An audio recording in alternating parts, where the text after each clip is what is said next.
Ертеде біздің елде қысы жазы ел кезіп жүретін зағип ақсақал болды. Иығына асып алған дорбасы мен қалақтай ғана қара домбырасы бар осы бір су қараңғы жанның қолындағы жалғыз таяқпен төңіректі түгел шарлап, соқтықпалы соқпақсыз жерлерден қалайша жол тауып жүретіндігіне қайран қалатынбыз. Бірақ жарықтық елге сыйлы еді. Барған жерінде күй тартып, небір аңыз әңгімелерді айтып, халықты рухани азыққа қарық қылып кететін. Осы тірлігіне бола ел оны соқыр кезбе атап кеткен. 15-тен 16-ға қараған бозбала шағым. Әкем колхоздың қойын бағатын. Маусым айының жанға да, малға да жайлы күндерінің бірінде әдеттегідей қой бағып жүрдім. Кенет қарсы беттегі бөктерге таяп қалған отардың алды дүр етіп үркіді.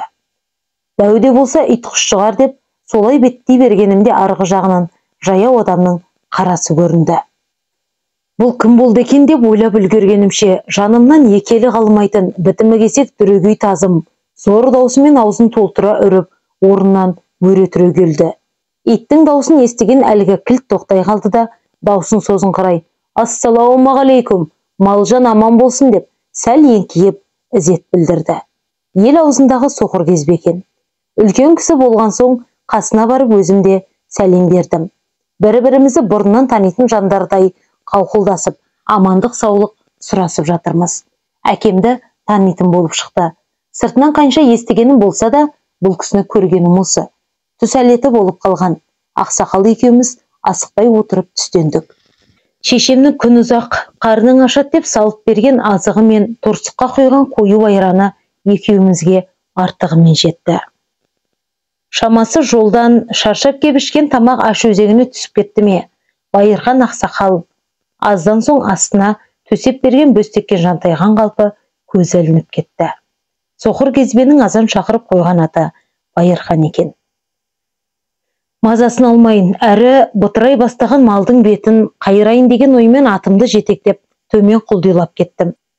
Қайтып оралсам ақсақал ояныпты. Көрмесе де айналадағының барлығын көкірекпен ақ сезіп, байқап отырғандай сезімі сергек. Бет тақтай әбден тозған, қолыңдағы қара домбырасымен әлде бір зарлы күйді күңірентіп отыр екен. Менің келгенімді сезсе де күйін бұзбайын деді ме, иегімен нұсқап отыр деген ишара жасады. Бұрын соңды естімеген әлгі күйдің төменгі сағағын екі қайырып барып тоқтаған қария әлдене есіне түскендей «Уф» деп терең күрсінді. Төрткүл дүниеге нұрын шашқан күн жарықтық, мазаналардай ыстықта, салқында емес, тамылжып ақ тұр. Осы сәтте әлгінде ғана күмбірлеген домбыранымен бәсекеге түскенде, құрық бойындай ғана қашықтықта көтерілген бозторғай құйқылжыта жөнелді. Жаратқан Алланың шеберлігі ай десеңші, кіп-кішкентай қанаттарын тынымсыз қағып, бір орнынан қозғалмай, ән салып тұрған титімдей құс, енді бір сәт менің де өнеріме тәнті болыңдар дегендей барын сала сайрайды. Бір апта бұрынғы жауыннан кейін қалың кілемдей құлпыра түскен қыры гүлін жайлап ескен самал тербеп қояды. Шынтақтап жатқан қария бір тал гүлшөптің сабағын жұлып ап, мейірлене иіскеді. Сосын кәдімгі жанары бар адамға ұқсап айналаны барлай отырып, жарықтық ата-бабаларым ай, осы бір қасиетті далаға қаның мен теріңді төге жүріп, ұрпағың аманаттап кеттің ау. Қасиетіңнен айналайын туған далам. Сен болмасаң, мынау шексіз жаһанның қай түкпірінде түртінектеп жүрер едім. Тәубе, тәубе. Абайсызда сүрініп жығылсам да, сенің мынау киелі топырағың төсеп қойған мақтадай ғой. Мен бейбағың үшін деді де, естілер естілместе ғана даусы жарық шақтанып. Мен осы кезде ғана ақсақалдың дидарына зер салып қарадым. Бет әлпетінде сау тамтық жоқ, тыртық-тыртық. Оң жақ құлағының жарымын біреу жұлмалап жұлып алғандай. Екі көзінің бірі мүлде жұмылып, екіншісі сәл-пәл сығырайып тұрғаны болмаса, әріге шүңірейіп кеткен. Ұзақ қарауға дәтің шыдамайды екен. Менің тесіле қарағанды сезіп қалған сұңғылағар. Балам, болатаң не көрмеді дейсің? Адам тірі жүрген соң, Алла тағала басына не салса да көруге, көнуге, шыдауға мәжбүр болады екен деді.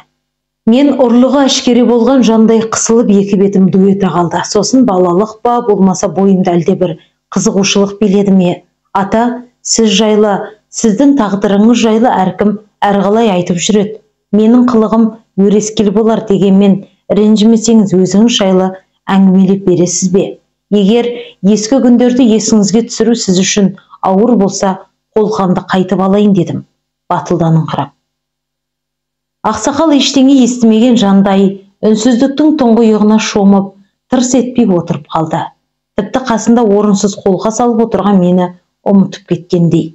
Мен сұрауын сұрасам да іштей, апырай, мынауым әбестік болды, онсыз да жаны жаралы адамның көкірегіндегі ескі жарасын тырнағандай болдым ба деп қипақтай бастадым. Арада орнаған үнсіздікті анадайда жайылып жүрген күрең бестінің пысқырығы бұзды. Ақсақал бәрін көріп отырған адамдай тағы да ат пысқырған жаққа мойнын бұрып қарап қойды да, менің ішкі ойымды оқыған адамша: ешқандай әбестігі жоқ шырағым, өзің бір жөн білетін, сөз барқын бағалай білетін балаға ұқсайсың. Мен бұрын соңды өзім жайлы да, су қараңғы боп қалған көзім жайлы да аса ешкімге тіс жарып көрмеген едім. Осылай деген қарт әлденені есіне түсіргендей, тағы да біразға дейін үн-түнсіз отырып барып әңгімесін бастады. Менің әкем орташа ғана тірлігі бар. Құралайды көзі қатқан мерген, бүркіт ұстап ат баптаған аса саятшыл адам болыпты. Бірде мына Сайхан тауының биік шыңдарының бірінен бүркіттің ұя басарын байқап қалады. Содан көгеркесіне есі кетіп, күндердің күні балапанын алып, баулымақ ниетпен бүркіттің ұясына түседі. Бүркіттің ұясына түсу еріккеннің ермек емес балам. Оның өзіндік әдіс айласы, қулық сұмдығы мен машақаты, қауіп қатері толып жатыр. Бір сәтке мүлт кетсең, сүйегің сонау құздың етегіне жеткенше күлге айналады. Ондай қатерге ептілігі иненің көзінен өтетін, әрі қарулы, әрі өжет жігіттің жігіті ғана басын теге алады. Әкемнің сондай машақатпен алған балапаны аса алымды, нағыз қанды балақ боп шығады. Айналасы 2-3 жылда сол маңдағы түлкіден түлкі, қасқырдан қасқыр қоймапты. Әкемнің бүркіті жайлы әңгімесі ел ішіне аңыз боп тарай бастады. Жолыққан жерде қолқалаушылар да, қызғана қараушылар да көбейеді. Ақыры бұл әңгіме сол өңірге аты шыққан Есімбек деген байға да жетіп, бір күні бай қасынан нөкерін ертіп әкеме келіпті. Ол кезде әкемнің 30-дағы орда бұзар шағы. Есімбек өз заманының аса ауқатты адамы болса да, өзге байлар секілді озбырлығы жоқ. Маңайындағы жетім жесірлерге де қолы ашық, жүйрік ат баптап, саятшылық десе ішкен асын жерге қоятын серілігі бар жан екен. Әкемнің арнап сойған малына батасын жасап, дастархан басында күй тыңдап, әңгімелесіп отырған Есімбек сөздің орайы келгенде: «Ай Нағымбай, сен маған қарағанда әлдеқайда жас емессің бе? Әрі бүркіттің балапанын алуда тәжірибең бар. Бұйыртса келер жылы тағы бірін аларсың. Мен саған 2 құлынды бие, 5-10 саулық берейін. Сен анау қызыл көзіңді маған қи» деп қолға салады. Әкем әуелде балапанынан баулыған қыранын бергісі келмей, біраз бұлталаққа салса керек.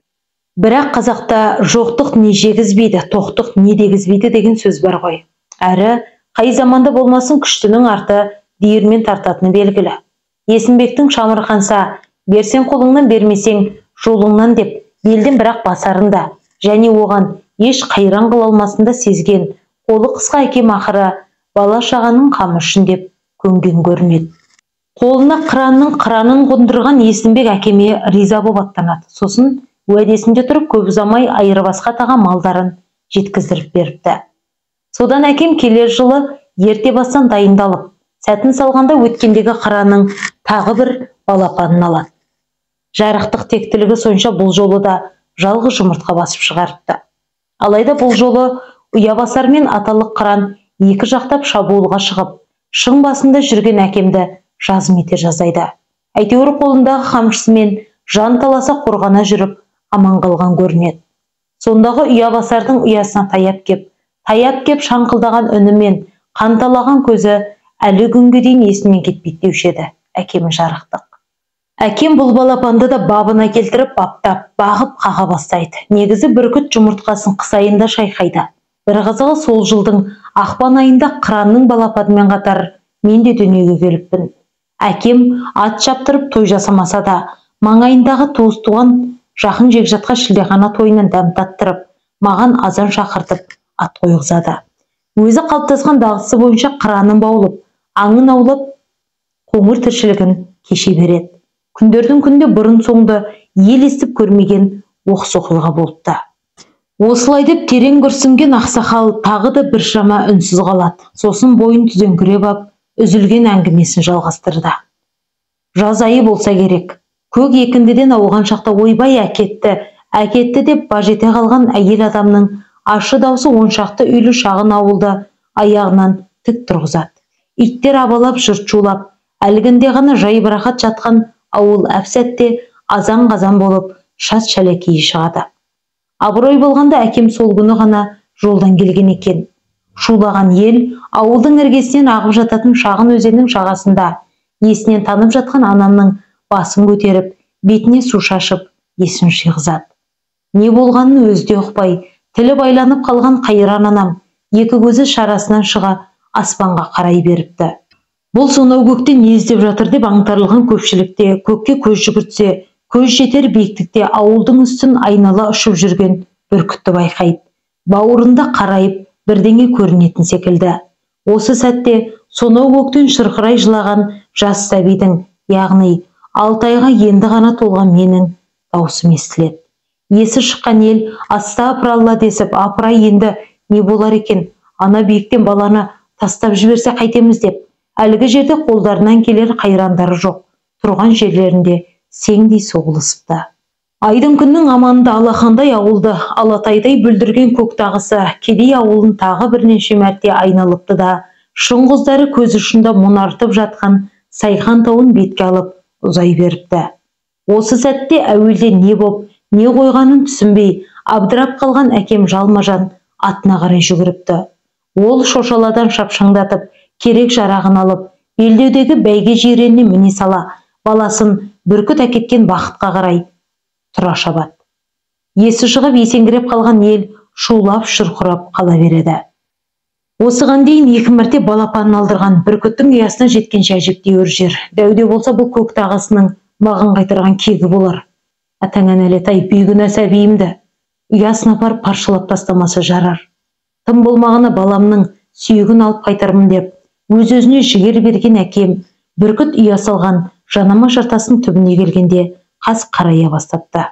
Содан өзінің бұрыннан қолданып жүрген тәсілі бойынша таудың ту сыртынан айналып отырып, түннің бір уағында өлдім талдым деп бүркіт ұясының дәл үстінен шығады. Көзге түртсе көргісіз қара түнекте тау тасқа өрмелеу оңай ма? Сөйтсе де қол аяғын тасқа тілдіріп, үсті басың дал-далы шыққан әкем бір межеге жетеді. Ендігі шаруа мұнан да қиын, қиыннан бұрын аса қатерлі. Өйткені бүркіттің ұясы әкем отырған шың басынан төмен қарай құрық бойында екен. Оған түсу үшін таңның атуын күтпесе болмайды. Белге байлаған арқан тасқа қажалып үзіліп кету қаупі де жоқ емес. Амалы құрып әбден сілесі қатқан әкем байғұс әр ойдың басын бір шалып отырып, жартасқа сүйенген қалпы қалғып кетсе керек. Кенет бүркіттің ұясынан шар еткен сәби үнін естіп, өз құлағына өзі сенбей қалады. Бірде тына қап, енді бірде қолдаяққа тұрмай шырқыраған баланы мұқым сауыр Сайхан тауларының шыңғыздарын жаңғыртыпты. Әлде қашан өлдіге санап, күдерін үзіп қойған сәбиінің үнін дәл жанынан естіп, аза бойы қаза болған әкем таңның атуын күтпестен нар тәуекелге басып, ұяға түспекті ойлайды.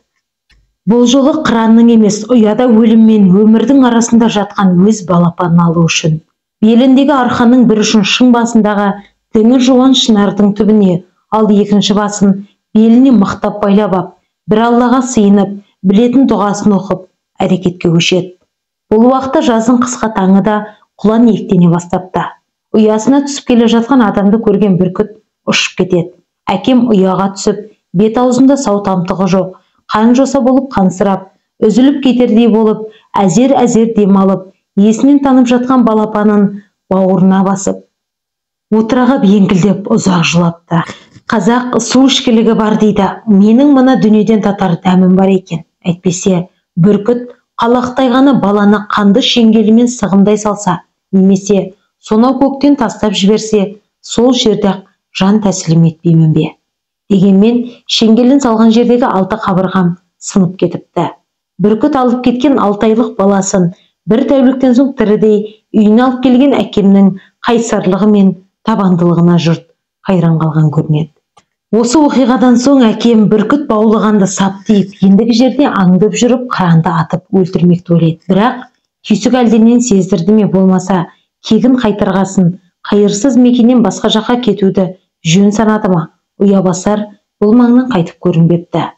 Содан бері арада аттай 62 жыл өтсе де ойымнан бүркіт неге мені бірден өлтіре салмады? Әлде іштен шыққан балапанын қанаты қатпай жатып, қайта-қайта қолды ете берген қаскөйге саналы түрде қайтарған кегі ме?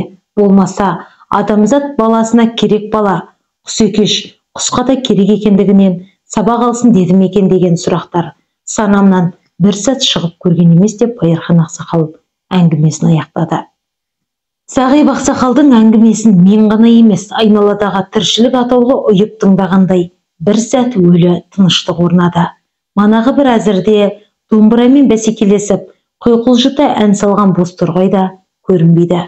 Мен не дерімді білмей, алдымда отырған адамның басынан өткен оқиға емес, әлде бір ескі заманның ертегісін естігендей мең-зең күйде отырып қалдым.